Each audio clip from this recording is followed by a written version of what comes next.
Welcome back to the Peace Day Global Broadcast Studios in Portland, Oregon. That was just the Jane Goodall Roots and Shoots event that we watched from last year's Peace Day 2010 activities. There are a ton of things happening all around the world. It is already Peace Day on the other side of the planet from where we are. And I'm really honored that now we have, via Skype, as our guest, Lawrence Gelber, the co-founder of ideclareworldpeace.org and the I Declare World Peace organization. Welcome to the program, Lawrence. Thank you so much. It's a pleasure to be here. Pleasure is ours. Would you mind sharing with our audience something about your organization? Yeah, well, basically, it was an inspiration from an art installation that had appeared in New York City in 2005 by the artists Jean-Claude and Christo. They had this thing called The Gates, where they set up thousands of these bright orange 16-foot tall gates throughout Central Park. It went on for miles. Flash forward a few years, and I woke up with the thought of installing a metaphysical gate, if you will, or a thought gate into the consciousness of humanity, and I called that gate I Declare World Peace. So rather than a physical object in the ground for people to walk through and experience through their senses, this is an internal project. We style it as the largest art project in the history of the world, not to overstate it. But the game plan is through the use of social media, allow this thought to filter through the consciousness of humanity. Mm-hmm. And in that way, we're establishing a kind of gates of the mind, if you will. Right. And that's how we got started. That makes a lot of sense, and it's actually very timely. We've had Michael Gosney on from Earth Dance and talking about the Global Synchronized Prayers for Peace, the Global Coherence Project, and things of that nature, which I think is right in alignment, Gaia Field, with what it is that you're talking about. I'm wondering what kinds of social media you're utilizing and how our viewers can get involved. Well, first, of course, we have a website that sets forth the whole project, and all you need to do is Google I Declare World Peace. Actually, it's up on our screen right now, so people can click where your link is. That's fabulous. Then we have a Twitter presence. We are on Facebook. We even have a small thing on LinkedIn, and we're on Google+, and we're trying to spread out through all social media. One of the realizations that we had some while ago was that social media really offer us an opportunity that has never existed at any time in the history of the world. And this is why, I know a lot of people go, world peace is impossible. But we've never had this technology before. We've never had the ability to synchronize the thinking of so many people so quickly as we have now in history. I'll just give you if I might. No, go right ahead. I think you're right on target. Back in the 1970s, when I was teaching transcendental meditation, I became aware of a study by a French electroencephalographist, a guy named Jean-Paul Banquet, and he published a study in a weird named journal that I love to say because the words just go tripping out of my mouth. It's the Electroencephalography and Clinical Neurophysiology. And I don't know who would dare come up with a name like that, but that was the name. The idea was that by meditation, a thought, if you will, when people meditate, they're engaged in a thought or following a thought, organizes the brain in such a way that there develops a synchrony between the front part of the brain and the back part of the brain, and the left part of the brain and the right part of the brain. Mm-hmm. If you think of humanity as a collection of neurons, in the same way the brain is a collection of neurons, and if you think of all of humanity as a kind of metaphorical brain, all we're doing now with the I Declare World Peace project, and by installing this flag, I Declare World Peace, in human consciousness, is hoping to achieve the same kind of synchrony that will allow a global harmony. If you talk to me personally on the street, you will discover that I'm the kind of person who believes that peace is the natural state of humanity, not violence, not war. I also believe that peace will be far more profitable than war. The reasons for peace are infinite, as we all know. We certainly don't claim that I declare world peace will bring about by itself world peace. We view ourselves as I call it a penny in a jar concept. You need 100 pennies to make a dollar. We're just one penny.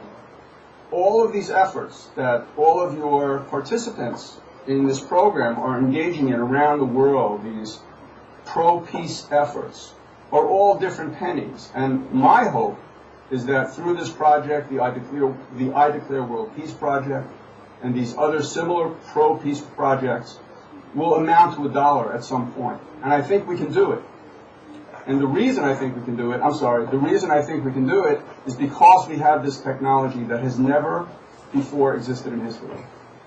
I couldn't agree with you more. I mean, we're seeing this with the things even in the Arab Spring. Who would have thought that people in some of these Arab countries would actually be able to coordinate and move towards ousting, their leaders? Sure. I think that's just one example, and I agree with you that peace really is our natural state of existence, and we get caught up into all of these other miasms and schizophrenias Sure. brought in. Here's the thing. I think a lot of us have bought into what I call the lie that peace is not possible. And it's just been a brainwashing that we've been experiencing over the centuries, quite frankly. And what we're hoping to establish now is what I call a new paradigm, where we abandon the lie, we take recognition of the truth, and we bring it about. If you want to build a building, you have to first have the thought to build the building. All physical, human, external conduct is dependent on thought. And to the extent that you can structure thought in a holistic, life-supporting way, then actions, too, will become holistic and life-supporting. And so, with our little simple program here, we're just hoping to set an example that we can all universally entertain a thought that will help organize the collective consciousness to the action of permanently establishing peace. It's very simple. It is, and I think it's so appropriate to be discussing this with you on the International Day of Peace, which it is somewhere in the world right now, many places, because, Absolutely. Even the Taliban, NATO, so many various warring parties have ceased their violent activities on this day to allow aid workers to get in and feed the children and provide education. We really, I think, have a great start in where we're going from this day, and then moving it hopefully into making every day a peace day. Oh, absolutely. It proves if there could be peace for an hour, there could be peace for an eternity. Because it demonstrates that it exists. Mm-hmm. I absolutely agree with that, and I think it's beautiful that there is such a willingness to participate globally. I think once people realize, somebody pointed out to me that these arms dealers and these merchants of death, to use a metaphorical or poetic exaggeration, make billions of dollars by selling weapons of war, and that's why peace is kind of on a back burner. But the truth is, these folks are selling a diamond for the price of spinach, because while you can make billions dispensing war, you could make trillions dispensing peace. There's a website run by an entity called the Global Peace Index, and they had some discussion somewhere on it about how if the world had been just 25% more peaceful in the last 3 years, the savings would have been $2 trillion, which would have been more than enough to offset the catastrophes in Japan.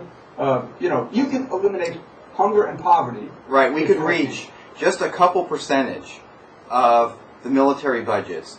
We could achieve all the Millennium Development Goals by 2015, and that alone also creates much greater savings. We had someone from Gambia on yesterday, Abrima, with the Global Unification International, the Gambia part of it, and he was explaining to us that the economic impact of malaria, the educational impact of malaria. So as soon as we can resolve one or two issues, it actually resolves multiple issues, and they're all tied to a price tag at the end of the day. Right. Right. But once it becomes universally understood that peace is profitable, I mean, there's money in peace. This is no joke. Peace is profitable. Everything will be cheaper. Health will be robust. Human interaction will be expansive and open and fearless. The benefits are so enormous. And what do you get with war? Poverty, death, disease. There's no single positive thing about war. Zero. So I'm just a working guy. I'm a lawyer in New York, as we discussed in the pre-show. I try to play my part in society, and I'm thinking, how hard is it for me to take a stand? I don't have to do anything. In fact, when people go to the I Declare World Peace site, they don't have to register, they don't have to sign up, they don't have to pledge anything. They just have to bring it into their awareness. We would like if people tweeted it. We would like if people posted the affirmation on their Facebook pages or their Google Plus pages. But really, it's just about gaining that awareness. Okay. And what's your Twitter handle? It's IDCLR World Peace. We had to abbreviate the I Declare because we didn't want it to be too long because of the Twitter restrictions on length of a message. Right. So it's at IDCLR World Peace. Great. It's on our webpage. It's on your webpage. Our webpage. They'll get to everything that we have. Right, and anyone watching the broadcast, we have had the link up in the lower third. If you click on it, it will actually open ideclareworldpeace.org in another window, so you still will be able to listen to the broadcast while you bring the I Declare World Peace flag right into your consciousness. Well, Lawrence, thank you so very much for joining us today.